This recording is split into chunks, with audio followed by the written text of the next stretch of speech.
गजाननं भूतगणाभिसेवितं कपितजम्बूफलचारुभक्षणम् उमासुतं शोकविनाशकारकं नमामि विघ्नेश्वरपादपद्मनाभपते नमः। भक्तजनों, आज मैं आपको भारत के यशस्वी प्रधानमंत्री आदरणीय नरेंद्र मोदी जी की जन्म कुंडली के बारे में प्रकाश डालना चाहता हूँ। भक्तजनों, यदि जन्म कुंडली में आपके ग्रह उच्चस्थ हों तो आपका कर्म क्षेत्र, कार्य क्षेत्र में मेहनत करके आप उच्च से उच्चतम पद पर को प्राप्त कर सकते हैं। भक्तजनों, हमारे देश के यशस्वी प्रधानमंत्री आदरणीय नरेंद्र मोदी जी का जन्मदिन है और उनकी कुंडली जो है वृश्चिक राशि, वृश्चिक लग्न, एको रासो एको लग्न, एक ही राशि है, एक ही लग्न है और लग्न में विराजमान चंद्रमा और मंगल का जो योग है, जितना प्यार और उतना ही क्रोध है आंतरिक। चंद्रमा मन के स्वामी हैं।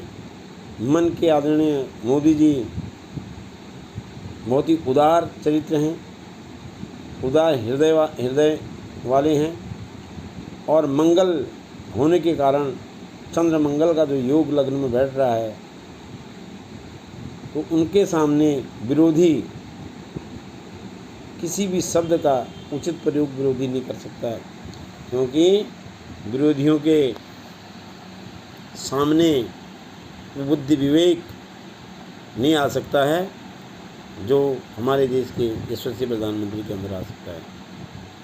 उनके चतुर्थ भाव में बृहस्पति कुंभ राशिगत है। कुंभ का मतलब घड़ा, घड़े के अंदर आपका क्या है, ज्ञान है, तो ज्ञान के भंडार हैं। और चौथा घर माँ का है। उनकी माता जी भगवान की कृपा से उन्हें आशीर्वाद देती रही और जिसको सर्वश्रेष्ठ माँ मानते हैं, माँ भारती को, उसके लिए उनने समर्पित घड़े भर के रख दिए हैं। पूरे विश्व में भारत माता को, भारतीयों को एक ऐसा स्थान दे दिया है कि हर भारतीय हर विश्व में कहीं जा सकता है, क्योंकि चतुर्थ ग्रह में कुंभ का शनि होने के कारण। 10वें स्थान में सिंह राशिगत शुक्र शनि का योग। सिंह राशि में शनि मार्ग के हानिकारक होता है। साथ में कौन बैठ गए, उनके गुरु बैठ गए, शुक्र देवता बैठ गए। उनका जो संयोग है इसमें प्रबल राजयोग है कि नवपंचक को ही राजयोग माना गया है।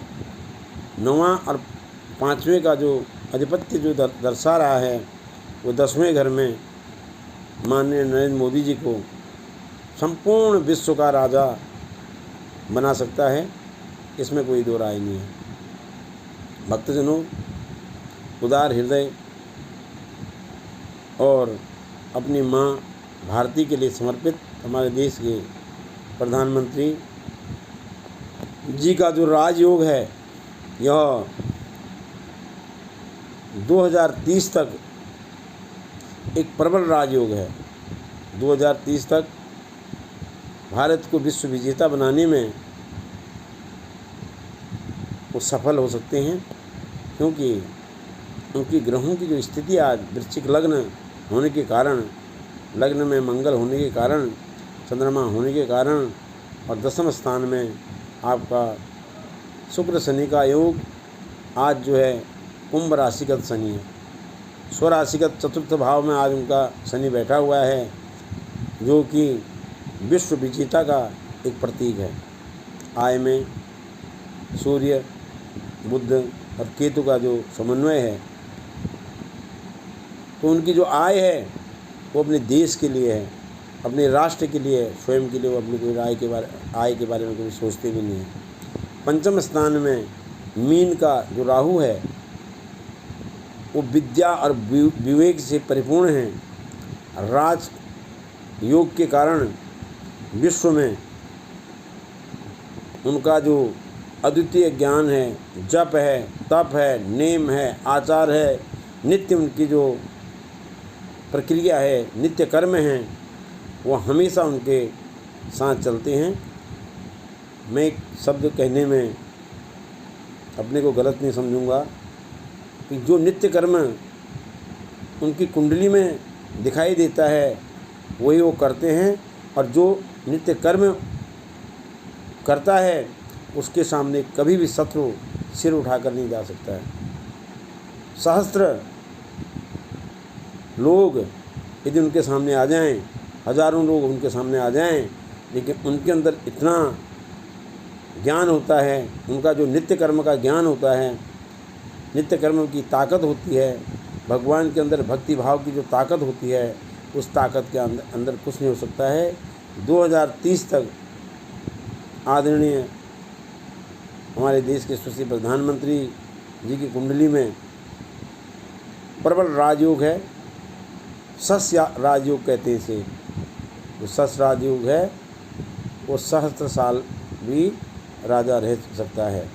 भक्तजनों, हमें उनके प्रति समर्पित होना चाहिए, इस राजयोग का एक हिस्सा हमें बनना चाहिए। आज उनका जन्मदिन है।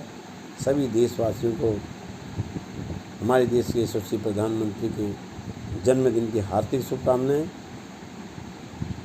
अगले वर्ष फिर उनके जन्मदिन को हर्षोत्साह के साथ मनाएंगे। एक आध्यात्म से जुड़ने के कारण ये गणना मैंने स्वयं की है। इसमें किसी भी व्यक्ति विशेष का कोई संबंध नहीं है, और वेद ग्रंथों के अनुसार जो मुझे अनुभव हुआ, जो मैंने ज्ञान लिया, उसके अनुसार जो है मैं इन शब्दों का प्रयोग कर रहा हूँ। भारत माता की जय।